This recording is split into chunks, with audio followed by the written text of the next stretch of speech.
right. Big time. Wait. Oh, okay. Let's see.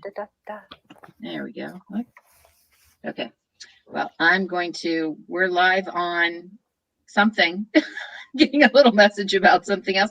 And I see we already have people joining us. So I want to say welcome and thank you for joining us tonight for what we know is going to be a wonderful and fun event. We are thrilled to welcome two authors who we adore, Wendy Shang and Madelyn Rosenberg, to celebrate the release of their new books. Both of them actually have new books that are out today. Wendy's new book is The Rice in the Pot Goes Round and Round, a delicious twist on the children's classic, The Wheels on the Bus. At a table where the family gathers, they share food and laughter and most of all, love. Readers of all ages are sure to delight in this joyful, expressive, sing-along, slurping noodles, squishing tofu, and tapping chopsticks as they sing along to the familiar tune of The Rice in the I was going to say The Rice in the Bus. The rice in the pot goes round.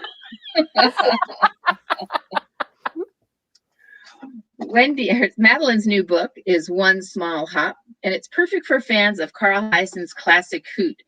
It's a humorous adventure story set in the not-so-distant future, which celebrates the important differences we can all make with small, brave acts. And it starts when Ahab and his friends find a bullfrog in their town, a real live bullfrog, possibly the last bullfrog in North America. And what do they do?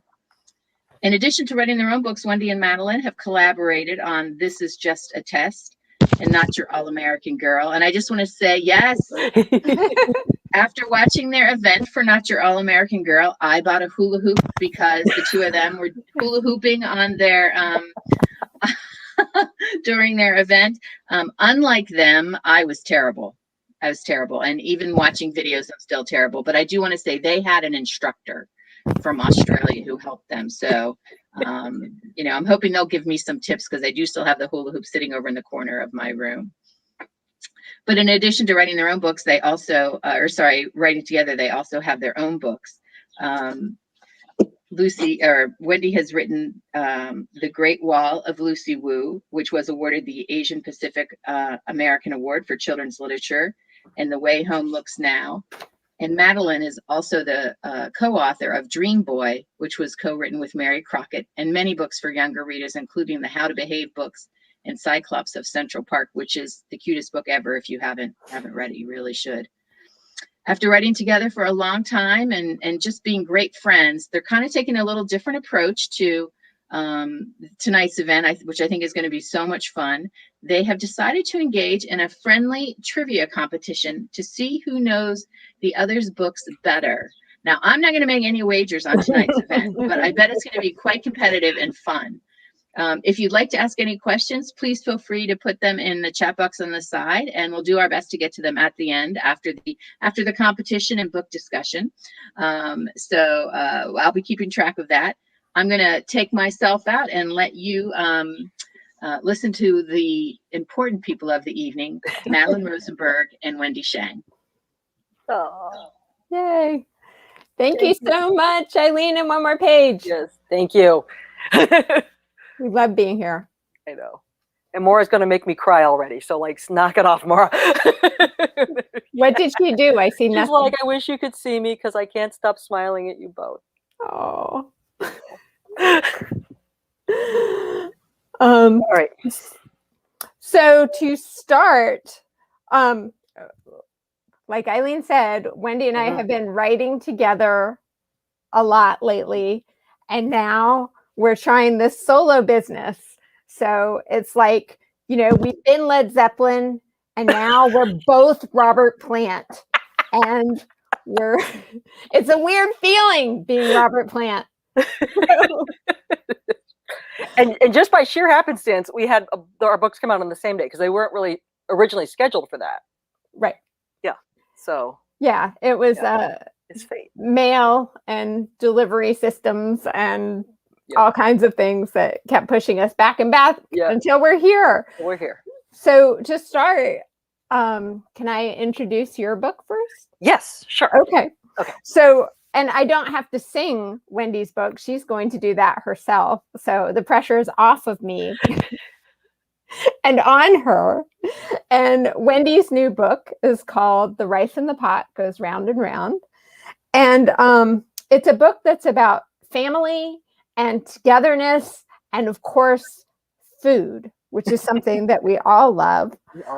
And dinner with a lazy Susan in the middle of a table. And I have to say, when I was a kid, I loved being at tables that had the lazy Susan on it because we did not have that. Did you have that? I didn't. No, only when we went to restaurants. Okay. But my brother has one, and I'm only a little jealous. My husband had one growing up. His mom used to put all the taco ingredients on it. And so they used to spin that around on the table when they had taco night. So when Wendy and I started writing together, Wendy likes to joke that the reason that she wanted to write with me is so that she could kind of speed herself up and write quickly. And then the opposite happened. And she ended up slowing me down, which isn't exactly true, but it's the thing that she says. But with this book, which we should point out is your very first picture book, things went really fast, right? Relatively, yes. Yeah. So what happened? How did that work? It was one of these moments. I was actually, after visiting my brother for Thanksgiving, we were driving back home from New York. And at the time I was doing story times for Fairfax County Public Library in preschools. And I was thinking about his table and the lazy Susan. And all of a sudden that line just popped in my head. The rice in the pot goes round and round. And I thought, holy cow, I think I could do something with this. And, sometimes you think like, I have this idea and I don't need to write it down.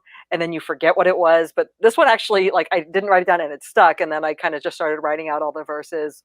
And Rachel Mattson at Scholastic really helped guide it to kind of its current state. There's back matter and all the different foods. I know she just kind of helped tweak it a lot and make it where it is. And then I do have to also call out Lorianne too, because she just did these gorgeous illustrations. So I was going to ask you about the illustrations. So this is the first time that, when we had Not Your All American Girl, there were little spot illustrations. Yes. So you were getting closer. Yes. But in this one, you had actual, real, full-fledged illustrations of things that had been in your brain. So what was that like?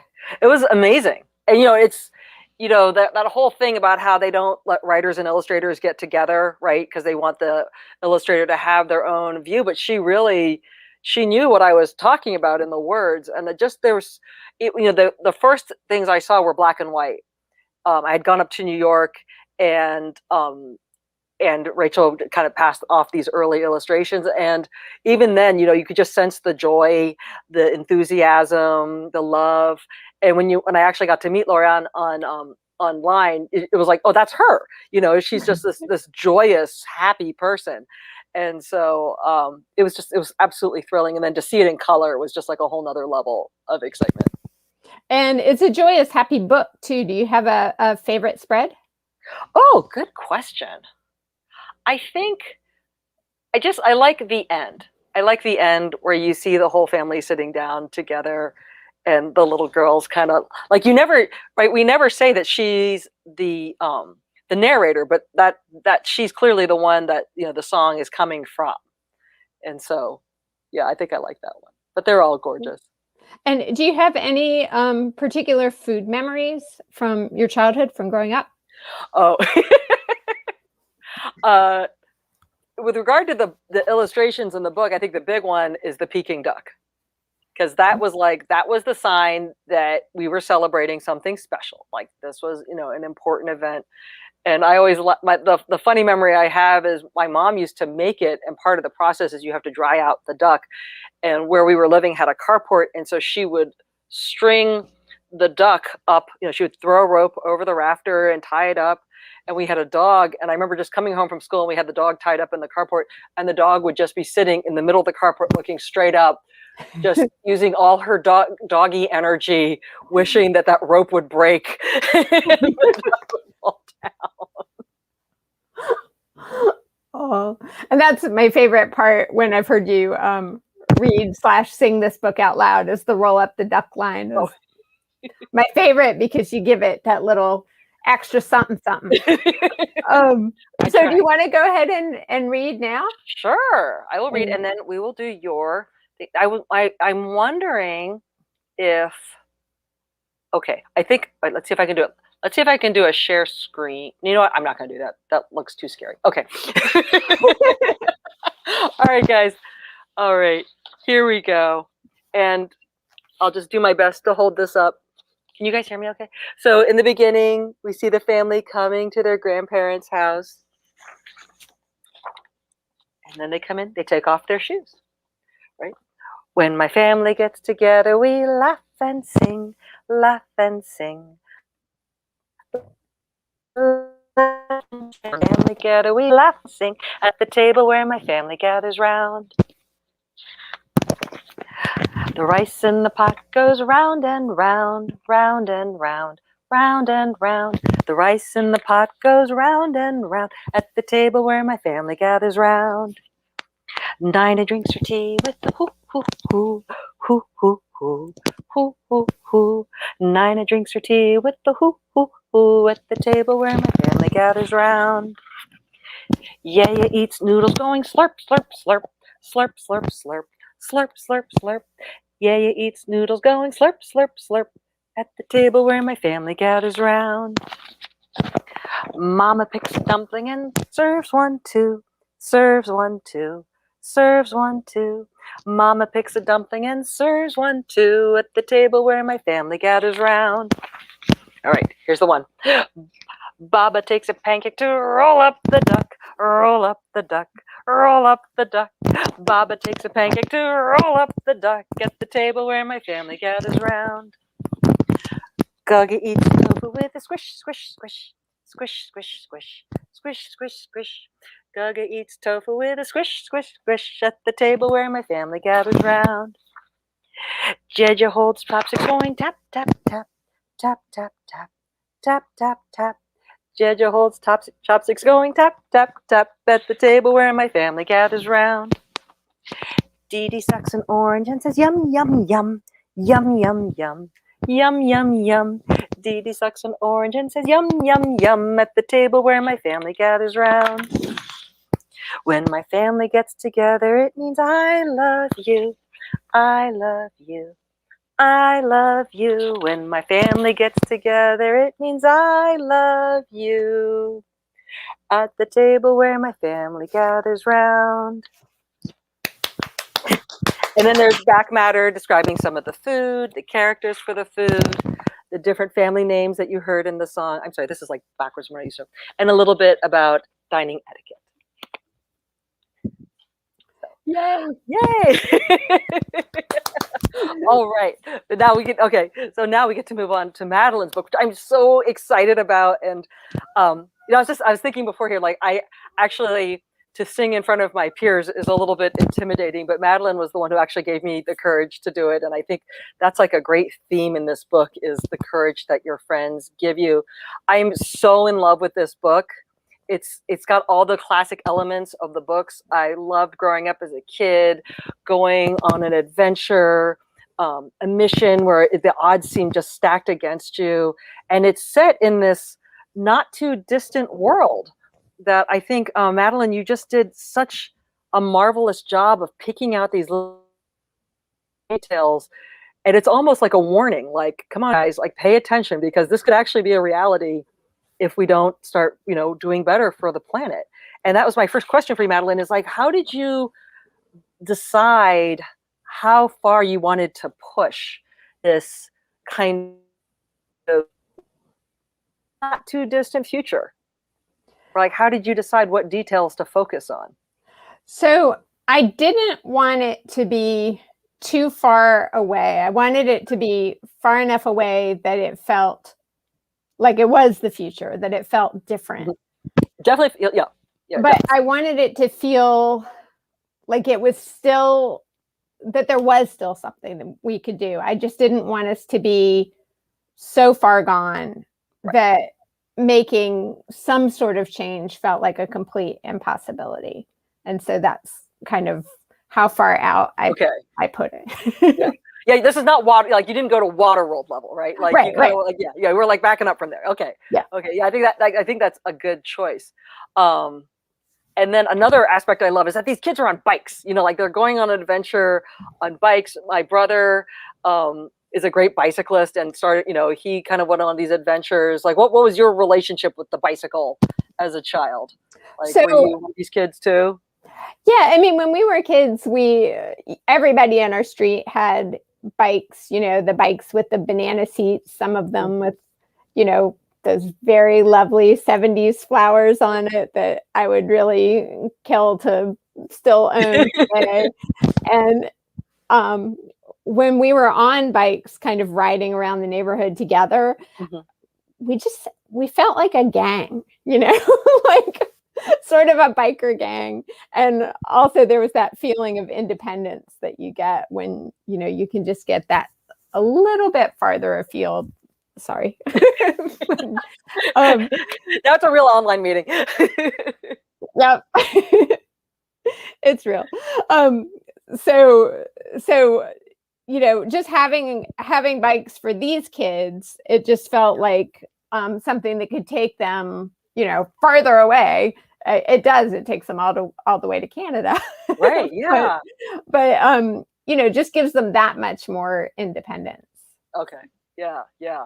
Great choice. I mean, it just brought back so many delicious memories for me, you know, and I just love it when books kind of hit that little note inside of you and you get taken back to that moment, you know, whether it's the independence of bicycling or just like, you know, being on a mission, right? And they're on a mission to save, I believe they call it all, you know, save bullfrog kind, because they discover a very, it was like a highly endangered species, and they're trying to you know, help bring it back to life. And you have okay, we need to talk about this. You know, this is actually an intervention about your thing with frogs.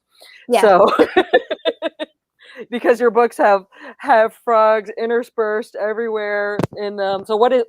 What is this thing about the frogs? So it's actually when we moved into our house here in Arlington, we have a small pond in the back.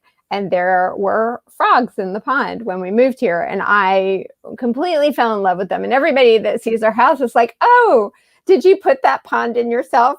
And, you know, the answer is no, it's a water hazard. I have young children. Do you really think that is something that I would do? No. But, you know, it became a really great thing for my kids. And when I say pond, I mean, very, very small. But it did have the bullfrogs in it until a year when the raccoons came and took them all away. If there are young kids listening, I'm just going to, you know, it escorted them out of the pond. Okay. And the pond was empty. But when we had moved into the house, I had always said that I wanted, you know, I was going to do something someday that had to do with frogs. And so I have kind of been sneaking them into all of my books through the years.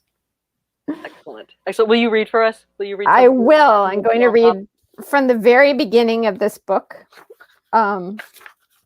Just a little bit to give you a taste. And then we'll get on to our throwdown. Okay. And the book is narrated by a kid named Jonathan Ahab Goldstein. He goes by Ahab. 7th grade is a series of multiple choice questions. I'm not talking about quizzes or choices in the school cafeteria, which are more like choices between types of torture than types of food. I'm talking transportation. Do you A, walk, or B, ride your bike? Bike.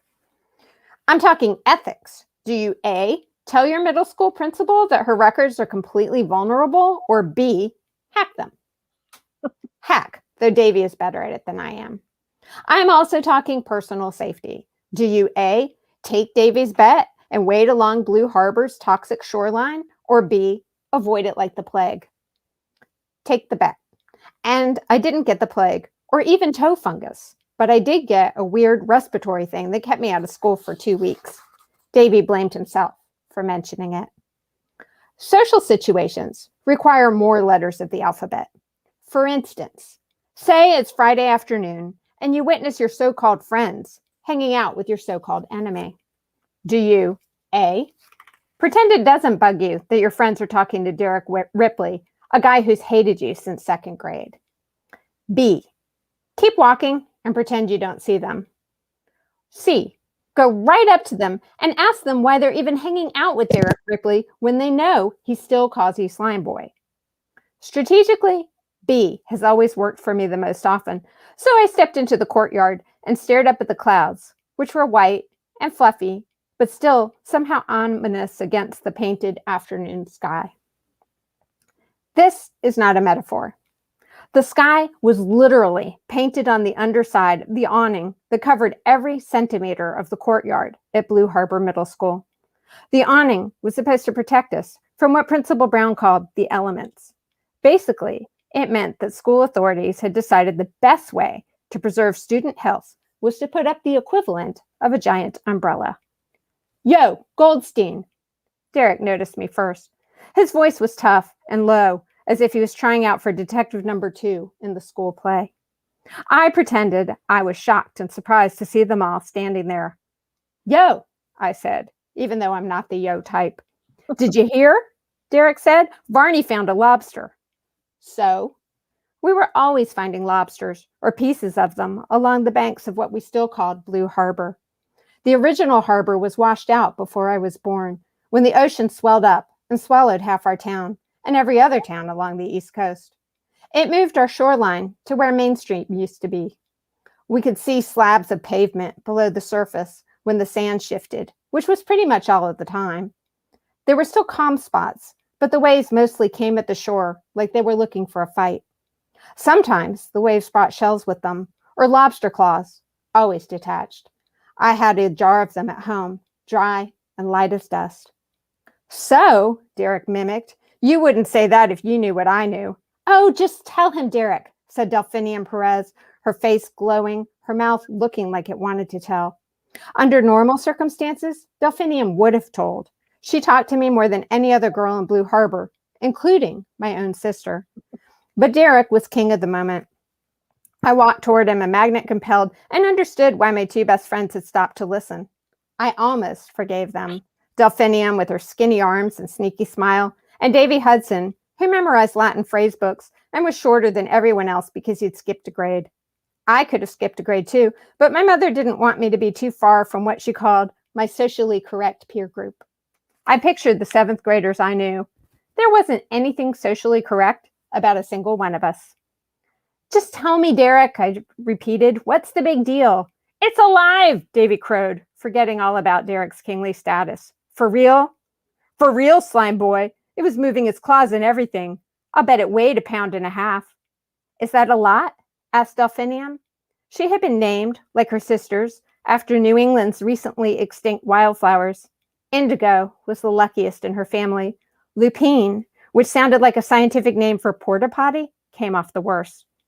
It weighs more than a softball, I said. Despite her skinny arms, Delph pitched for the school's softball team. Davy liked to calculate her ERA, which was currently at 189. More like 3 softballs. That'd be the equivalent of 680 grams. I know what 1.5 pounds is, thank you, said Delphinium, who was also good at math. I kept trying to get her and everyone else to use the metric system like every other country in the world. No luck. I meant, is that a lot for a lobster? Anything's a lot for a lobster if it's alive. And I shall stop there. Yay! Yay!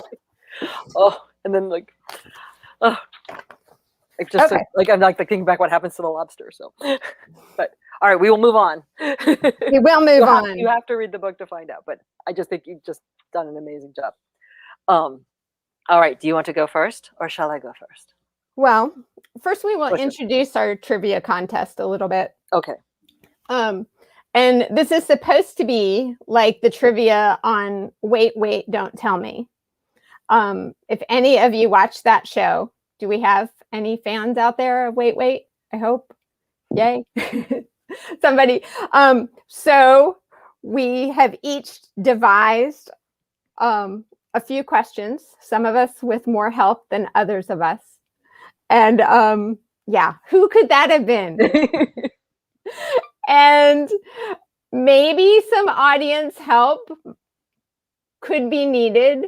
For those of you that don't know, the first book that Wendy and I wrote together, this is just a test. They do a lot of engaging in trivia, and the kids enter a trivia contest, which is something from both of our childhoods. Yes. And one of the things we like best is trying to reason out the answers. Okay. So we are about to do some answer reasoning. Answer reasoning with audio. If you want to provide assistance in the comments, it is welcome. Yes. All right. Are we going to swap back and forth? Yeah, let's go back and forth. Yeah, let's go back and forth. Okay. All right. All right. Are you going first? Am I going first? I will go first. Okay. Are you ready? I am going first. I don't know. All right. Okay. All right. In one small hop, Ahab and his friends take a daring bicycle trip to help save the bullfrogs. In 2016, school children in Hackney, England, set a world record on their bicycles by doing what? Okay, this is multiple choice. A. I hope so. A. Creating the world's largest simultaneous rear tire hop. B. Setting the speed record for getting to school on bicycle. Or C. Creating the world's largest bike bus. Hmm. All right, so A, largest simultaneous rear tire hop. B, setting the speed record for getting to school on a bike. Or C, creating the world's largest bike bus. Okay. I'm thinking that it might be C because it combines both of our books, because it's got the Wheels on the Bus song with bicycles. So I'm feeling lucky with that, unless I'm not lucky. I think you're very lucky. Okay. Although I also think you're giving me way too much credit. But yes, it is C, the world's largest bike bus. More than 1,000 children from 50 schools created a bike bus, which was like a big caravan along a 9-mile bike around the borough event. It was part of their goal to be known as London's most cycle-friendly borough. Awesome. Yes. Okay, here's one for you. Oh gosh. Okay. Wendy Shang. Yes, ma'am. Your book was written to the tune of Wheels on the Bus, a tune that is going to be stuck in all of our collective heads for weeks and weeks to come. Which of these artists also had Wheels on the Bus stuck in their head and used it in their body of work? Oh gosh. Was it A, Busta Rhymes, who sampled the children's song in his hit, Do the Bus a Bus? Was it B, Mad Donna, a Madonna sound-alike, who sang Wheels on the Bus, but invoked the Madonna tune, Ray of Light? Or was it C, Sting, who has a children's chorus singing Wheels on the Bus in the background during a live version of Fields of Gold? Oh gosh. Okay. I feel like it's not B. That just sounds, unless it could be B. I really want A to be true, but okay. But I'm feeling like I should be going toward the juicy middle answer. Although, and also I'm a huge Sting fan, so you knew that I would go for that. I thought that there was a chance of that. But I feel like Matt John singing Wheels on the Bus to the tune Ray of Light, which may have been the most recent Madonna song that I can think of. Is it B? Yes, it's B! Oh man. Holy It is cow. B. Correct. All right. I see how we're playing now. I see how it is. Me and my simple little picture book against this wicked, wicked creator of this term I just learned, cli-fi, climate fiction. Mm, Part of a hot new trend. All right. Are you ready? I am Okay. not. No. All right.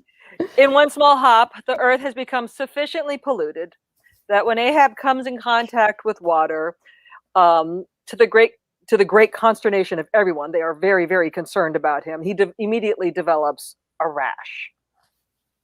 People used to believe that frogs and toads could give you warts because of their bumpy-looking skin, which is untrue. What is true is that the bumps on toads and frogs actually have multiple functions. Which of these is not Ooh. function of this bumpy skin? A, the bumps make them more aerodynamic. B, the bumps behind their eyes produce a poison that makes them taste yucky. C, the bumps create camouflage. So it's aerodynamic, eye poison, and camouflage. Which of these is not a function of the skin? All right. First of all, is this a question that you got help with from your veterinary friend? It is not. Okay. It is not, because I have a terrible. I mean, I should no. Actually, no. I retract that. I think it led to one of the answers. Yes. Okay. Okay.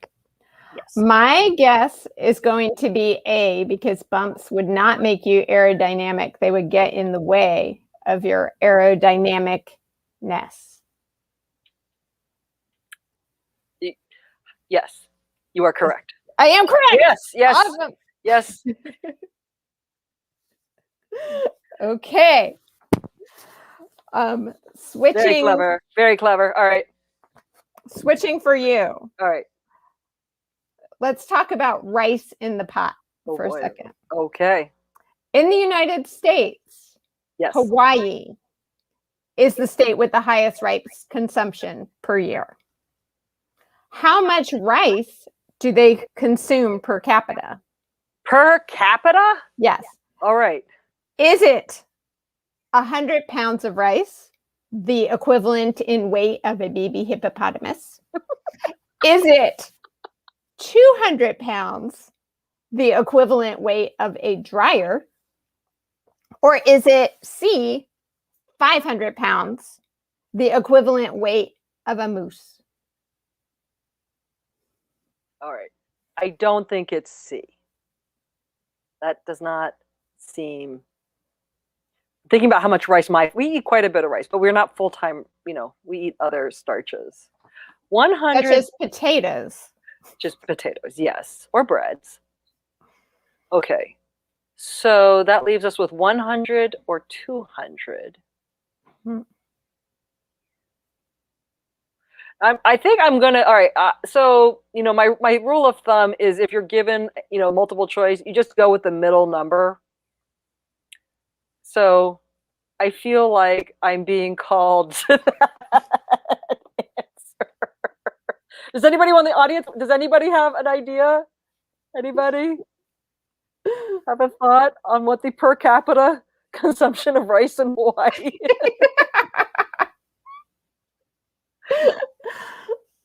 All right. I see that you have bought off everyone. It's fine. I'm happy to struggle out here alone.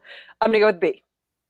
The answer is, or in Peter Sagal voice, no, I'm sorry. Oh. The answer is A. It is the equivalent weight of a baby hippopotamus. Right. I will tell you two other, yes, per year, Terry Jennings. And I will tell you two other rice facts I learned. The average in the United States is actually 26 pounds, which, so you can see the difference. In Asia, the average is 300 pounds. In France, it is 10. So there you go. Yeah, I know, Matt. All right. I didn't want to use this question, but you have forced my hand.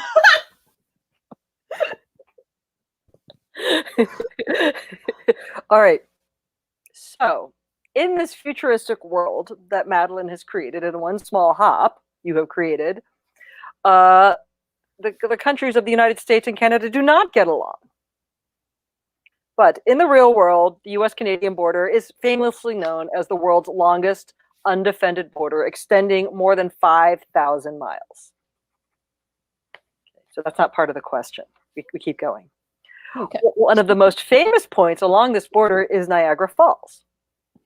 And the first person to go over the falls successfully in a barrel, and this is not part of the question either, was a 63-year-old school teacher named Annie Edson Taylor. Okay. What was Annie's motivation for this stunt?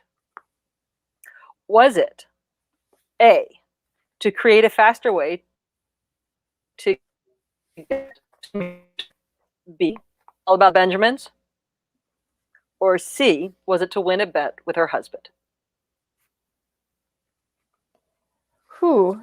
Can you tell me the first one again? Because you froze up for me on A. Oh, I'm sorry. Okay. Yes, a faster way to get to work, improved commuting through better barreling. Okay. B, the Benjamins, all about the monies. Or C, to win a bet with her husband. Okay. Well, I'm going to say B or C because, you know, you could risk your life every single day in your commute. That seems a bit much.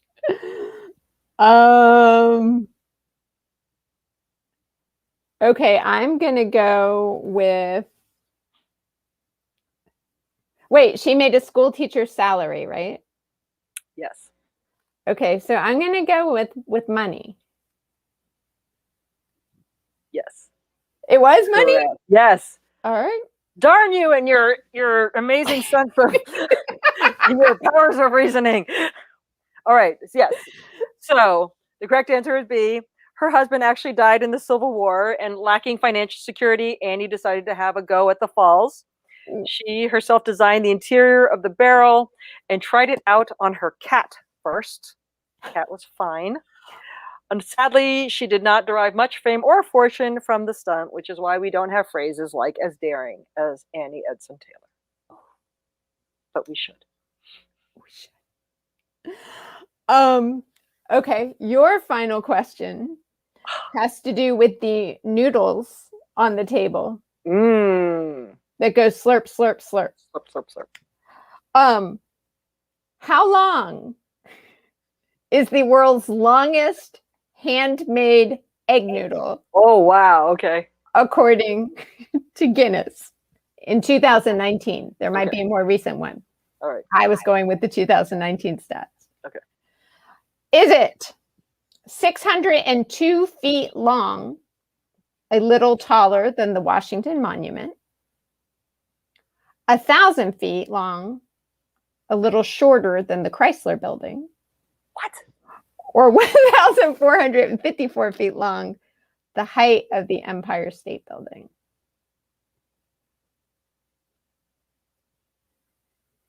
Whoa. All right. I will also add to you that it was made in Tokyo, Japan. Okay.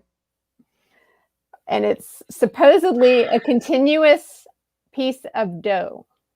Okay. It's like these are like the hand-pulled noodles? It did not say hand-pulled noodles. Okay. It just said made by hand, continuous piece of Whoa. dough. Oh man. All right, you fooled me once on the middle thing, right?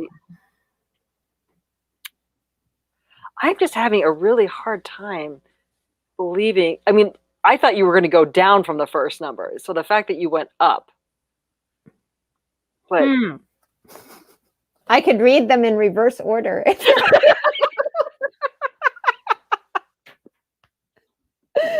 Are there any hints for Wendy? Any hints? I do have one hint for Wendy. While this was made from, the noodle was made in Japan, we live near Washington, D.C. Oh, indeed we do. We do.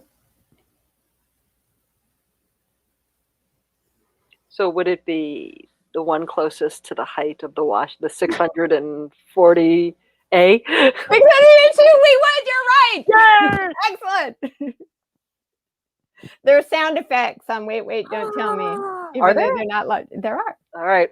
Watch out, Peter Sagal. We're coming for your job. We are coming for your job. The crowd does go wild. All right. Thank you, crowd. Excellent. All right. And I will let everybody in our audience know that Wendy and I are glad to put our voices on anybody's home answering machine, if that is something that you wish for. And I feel like the next time we write something together, and if we have a conflict, that you get to like hold this over my head. You say like, I answered 3 questions correctly, and you only got 2. So then you like win the coin toss if it comes to. So you have like.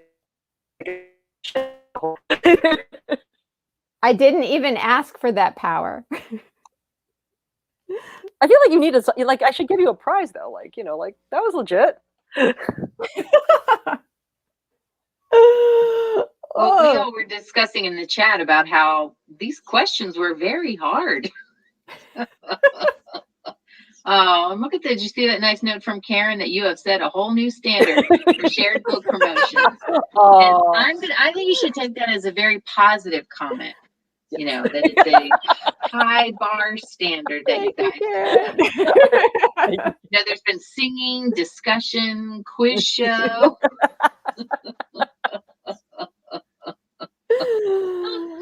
Excellent. Well, if anybody has questions for us, we are glad to answer those too. Yes, please. Yes, please. I actually, Madelyn, was going to start off with one, if you don't mind. I heard you speak about Cyclops of Central Park at an event, and just the activities that you had after it and the discussion that you had with the kids was really remarkable in how creative they were in terms of environmental awareness and suggestions for things to do. Is that something that you really hope comes out of your books, that the last 2 have really been focusing on the environment and what's happening, but are geared towards the young generation? I mean, I think the thing that I want most for the young generation is to feel like they're empowered to do something. Because I think they are, even sometimes more so than the rest of us who get kind of set in our ways and the things that we do. And, one of my favorite things when I'm with kids and we talk to kids is they just have so many ideas. Mm-hmm. And so when I write, I just want them to, think of their own ideas because they're just really good. Yeah. There were some very creative ones at this one event that I was with you at. Some of them were a little far out there, but a lot of them were really great ideas because I think they're not so encumbered by how things won't work. Right. No. Exactly. Like exactly. Yeah. Have you seen Jason Reynolds has this yoga brain pack that he's been talking about, and he put this thing on social media, and he's like, here, I'll show you. Like, you take these 2 objects and you try to come up with a new invention with them. And it was a pair of binoculars and a boxing glove. And the kids were going nuts. They were like, you could have a robot who can see, blah, blah, blah. And really, literally all the adults were like, you could go birding in the wintertime. Like, just to hold on to that. Yeah, you gotta shake loose of that, the no voice in your head. Well, and Wendy, this was your first picture book, right? Yes. And how did that, what made you decide to, totally switch up your formats? Because that's kind of a big change. Yeah, I always wanted to do a picture book, and just trying to have the right one come along at the right time. I think I think as a writer, a lot of times, in my middle books, I'm delving into kind of big questions, big issues, and it's just nice to have like a happy, just a happy, joyous book. Mm-hmm. And I feel like, the timing of it, given where we are in our discussions about where we are in the state of this country, it's good to have, kind of nuanced discussion, but it's also to say like, hey, here you are, and here's your family. And, just to have those moments of joy. So yeah, I hope it's not my last picture book. I hope I have a couple more in me, because I think it's fun to have, I always tease Madelyn. I always say she hit for the cycle as a picture book writer, because she has picture book, middle grade, and YA. And so I just want to get to second base. What I love is, the being able to sing along to it with a tune that everybody knows. So it's something that the kids can participate in, just because I think learning to sing in words is easier than reading. So I think it's like a great way for them to, build up their reading skills, because they're able to sing the song. I think they'll learn it, they'll learn those words and then be able to read better. That's just my, because when you're reading with a small child and you're reading a book that they've read before, heaven forbid you change a word in it. They know. They do. Know. Yeah. It is that magical thing, right? Where one day that word just becomes the thing in your head, and you don't sound it out. It's just like that nugget becomes the word. Oh, wait, here. This is one for you, Wendy, Wendy, about whether you had to get the rights for the wheels on the bus, or whether that's in public domain by now. That issue never came up, so I'm assuming it's in public domain. Yeah. I mean, either that. Do you know Madelyn? I don't, but I will say that when I was looking for trivia questions for you, I did read a little bit about the woman who invented it, or who it's attributed to, which is Verla somebody. And I feel like it might be one of those things where it was also written to a popular tune. Oh. Okay. I think I might be remembering it wrong, but I know that Scholastic is very careful about these things, so I'm just assuming that if it was an issue, that they would have raised it. I do know, like, for Lucy, at one point I wanted to like have one line from the Beatles, "You Say It's Your Birthday," and they came back to me and they're like, "You need to take that out, because it's going to cost like $1 bajillion to quote the Beatles for one line." Okay. Yeah. And that was the same, like when we were working on Not Your All American Girl. That's the whole reason we had the musical in the first place, is because we didn't want to quote from something that existed. True. So. True. I was trying to look quickly to see if I could find out how long things were in the public domain for songs, but it's the melody. But if you have different words to the same melody, I don't know how that works. Yeah, because I think. Well, just FYI, if this is helpful for your next book, it looks like the song 99 Bottles of Beer is in the public domain. So I could do some research on that, find you some more books, the songs in the public domain. So, but that one just came up. Now, do you two have any plans on another book that you're working, that you would be working together on? I know. Quiet. I know. We have things we've discussed. So I think we have to figure out what's going to come up to the top. Yeah. But we have fiddled around the idea of a road trip for the Horowitz family. Yeah. No, we're always talking about something. Right now, Wendy's got a ton of individual stuff that she's working on too. So, do you want to tell them about your next book? Or no? Sure. Is it a secret? I don't know. No. That book. I just turned in. I don't know how. I haven't done my elevator pitch for it yet, but I will just say that it stemmed from finding out that there were Chinese soldiers in the U.S. Civil War, and once I found that out, I just became Oh, became obsessed, and I had to figure out how to work it into a story. And Maura says we have to make a road trip to Florida. Yes, okay, I'm totally down for that.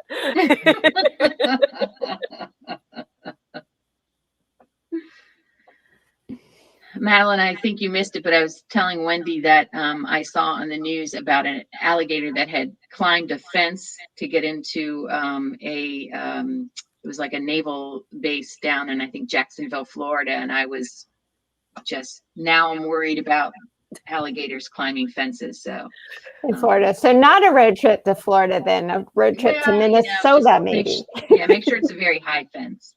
But I was thinking I don't know why it was making me think of you and your books and all the, all the different wildlife that's in them, that how clever this little alligator was to climb the fence. It's a great video if you guys should go check it out. If you need a sleepless night and want to think of all the ways an alligator could get totally. I think, do you both have dogs? No, I do. Wendy.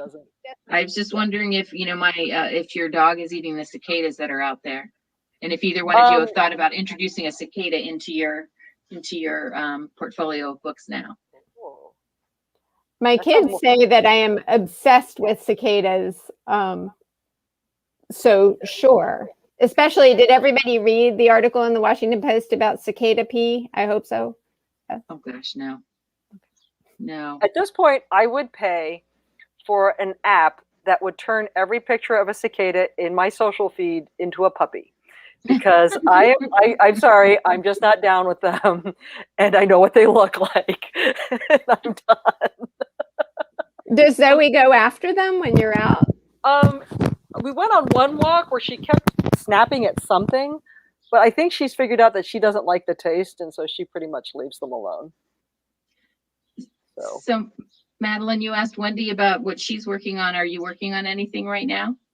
I'm always working on something, but I don't have anything that's kind of that far along yet. They're in that kind of, just hatched cicada state instead of. Oh my God. Must be.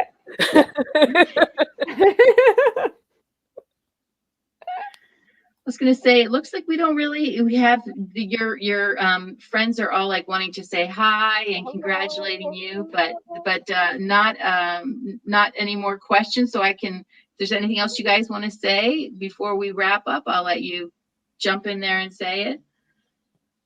Eileen, do you have a date for when the store is going to be open?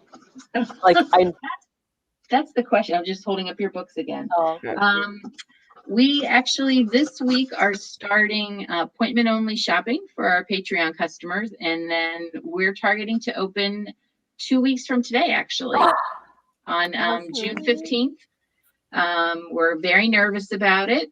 Our store, as I said, Wendy and Madelyn both know, is quite a mess right now, but we are getting there, and so we're gonna have ourselves together, and we just can't wait to see people in person again. It's just, that's what we're all about. We're not a shipping fulfillment center, which is what we felt like for the past year. Yeah. Yeah. You've played such a great role for us, though, for like the whole community with thank you. all you've managed to do. Oh, we a day where that little paper bag would show up on the doorstep was always such a because in the early days you go out grocery shopping and that's it. You don't and it's like just to see that I don't know, it's just always so lovely. Honestly. Madelyn, we do have a question for you. How did you research for the speculative elements of your book? It's from Laura.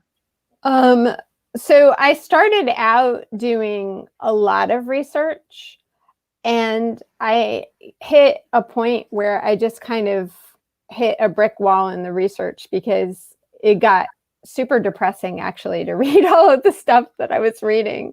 And so, it started with, the Idiot's Guide to Climate Change and, different books about that, and looking to what scientists were predicting things would be like. And then I just kind of stopped, let everything sit for a while, and then just started making stuff up.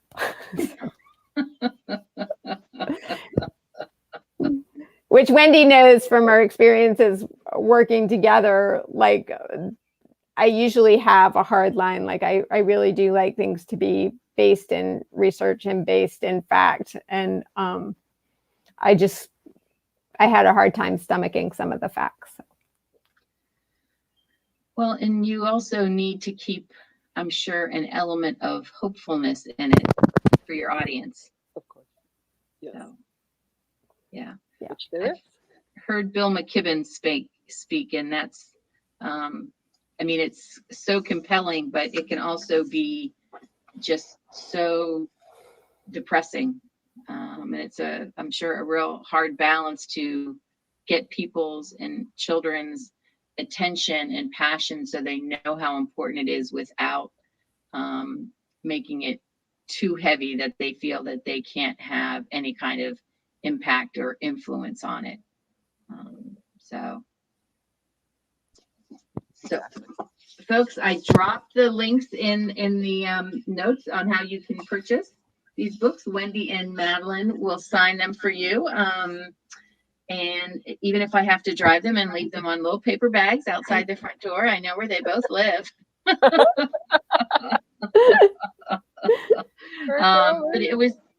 it was just so much fun, and I loved your trivia game. I think that you have set a standard for some other people now in terms of fun activities during the event. And the questions were really hard. So I know that you must have done a lot of research to find ones that were tricky and hard. Not no softball questions there. Not at all. And Madelyn won this round, but they'll just have to be a rematch. Oh, I think there might have to be a rematch. Yeah. So maybe on Instagram some night we'll or let us know when we're happy to host it again. Okay. All right. Oh, thank you for coming out. Thank you, everybody. Oh yes, thank you, everybody. Thank you, Madelyn. Thank you, Wendy. It was wonderful as always to see you guys. Bye-bye.